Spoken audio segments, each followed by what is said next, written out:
अस्सलाम वालेकुम सामीन। 9 रबीउल सानी और 25 अक्टूबर है। खबर का उन्वान है 24 घंटे के अंदर हमास और इसराइल में और क्या क्या हुआ है।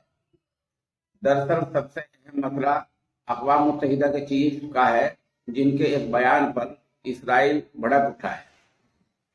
आपको बता दें कि गुज़िश्ता रोज अक़वाम मुत्तहिदा के चीफ एंटोनियो गुटेरेस ने एक बयान दिया है। बयान में कहा है कि सभी को आलमी कवानीन का लिहाज रखना चाहिए, कोई भी फरीक इससे ऊपर नहीं है। उन्होंने कहा गजा की हालत काबिल रहम है, जहां लोग खाने, दवाई, बिजली और पानी से परेशान। उन्होंने इसी बुनियाद पर इसराइल और हमास से जंग बंदी की अपील की है, लड़ाई बंद करने की अपील की। ये आम बयान है, बहुत अच्छा बयान है, लेकिन अक़वाम मुत्तहिदा के चीफ के इस बयान पर इसराइल भड़क उठा है। वजह है कि जिस मीटिंग में ये बयान दिया गया है उसमें इसराइल और अमेरिका दोनों के सफीर मौजूद थे। अमेरिकी सफीर ने कोई तबसरा नहीं किया है, लेकिन इसराइली जो वजीर थे वहां गिलाद एरदान ने कहा कि अक़वाम मुत्तहिदा के चीफ इस लायक नहीं रहे कि वो इस ओहदे पर रहें, उन्हें फौरन इस्तीफा दे देना चाहिए। इसराइली सफीर और अक़वाम मुत्तहिदा चीफ की मीटिंग के बाद मुलाकात तय थी। इसराइली सफीर ने ये मुलाकात भी रद्द कर दी और कहा वो इस लायक नहीं कि उनसे मुलाकात की जाए। इस इसराइल के तकब्बुर का अंदाजा लगा सकते। उधर सऊदी वली अहद मोहम्मद बिन सलमान ने एक मरतबा फिर अमरीकी सदर जो बाइडेन से फोन पर बात की है और हमास और इसराइल में जंगबंदी की बात की है। मामला यह है कि वो फोन के अलावा और कुछ नहीं करते हैं। कुछ कर भी रहे हों तो सामने जाहिर पर कुछ नहीं पता चल रहा है कि और वो क्या कर रहे हैं। अलबत्ता उनके बयान आते रहते हैं कि वो जंगबंदी के लिए अंदर खाने कोशिश कर रहे हैं। उधर पिछले 24 घंटे में अब तक इसराइल की बमबारी में फिलिस्तीन के 700 से ज्यादा लोग शहीद हो चुके हैं।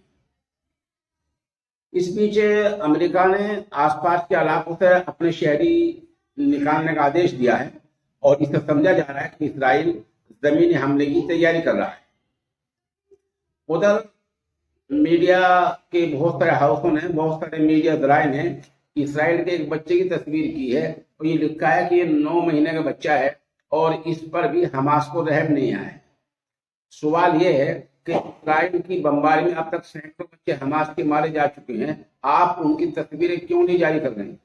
आपको इसराइल काबिल रहम हालत में दिख रहा है, लेकिन इसराइल जो जुल्म कर रहा है वो आपको दिख नहीं रहा है। आप कह रहे हैं वो अपने दिफा में कर रहा है, लेकिन दिफा में तो आम शहरी मारे जा रहे हैं, बच्चे मारे जा रहे हैं, औरतें बूढ़े मारे जा रहे हैं, 32 मस्जिदें शहीद हो चुकी हैं। तो ये कैसा दिफा है? ये तो सरासर जुल्म की एक दूसरी लाइन है। उधर एक खबर 2 दिन से आ रही है कि हमास ने 2 औरतों को छोड़ा है जो उनके पास यरगुमाल थी। मीडिया ने लिखा है कि ये औरतें जहन्नम से गुजर कर आई हैं, लेकिन जो अंदर कहानी है वो कुछ और ही बताती है। उन औरतों का बयान बीबीसी समेत कई मीडिया हाउस में छपा है। औरतों ने कहा कि जब वो हमें ले गए तो हमास के लोगों ने हमें कहा कोई तकलीफ नहीं पहुंचेगी क्योंकि हम कुरान करीम पर ईमान रखते हैं। औरतों ने ये बयान भी दिया, एक खातून 70 साल से ज्यादा उम्र की है, एक 18 साल की है, कि हम पर वहां कोई जुल्म नहीं हुआ। हम हब्स में बेजामत रहे और यरगुमाली हालत में रहे, लेकिन हम पर कोई जुल्म नहीं हुआ है। जाहिर सी बात है, जब इस तरह जुल्म नहीं हुआ है तो फिर ये जहन्नम से गुजरने वाली बात कैसे सही हो सकती है? बहरहाल आज वहाँ अब तक जो ये लड़ाई है और इसको 2 हफ्तों से ज्यादा गुजर चुके हैं और अभी इसराइल की तरफ से ये बात आ रही है कि जमीनी हमले की तैयारी हो रही है। इस बीच इसराइल हवाई हमले कर रहा है, हमास पर कर रहा है, तो साथ साथ हिजबुल्लाह पर भी कर रहा है। اور لوگوں کو ایک طرف کا ظلم دکھ رہا ہے اور دوسری طرف کا ظلم بالکل نہیں دکھ رہا ہے. آپ ہمارے ساتھ بنے رہیں. جیسے جیسے صورتحال اپڈیٹ ہوتی رہے گی ہم انشاءاللہ العزیز آپ کو اس سے مطلع کرتے رہیں گے.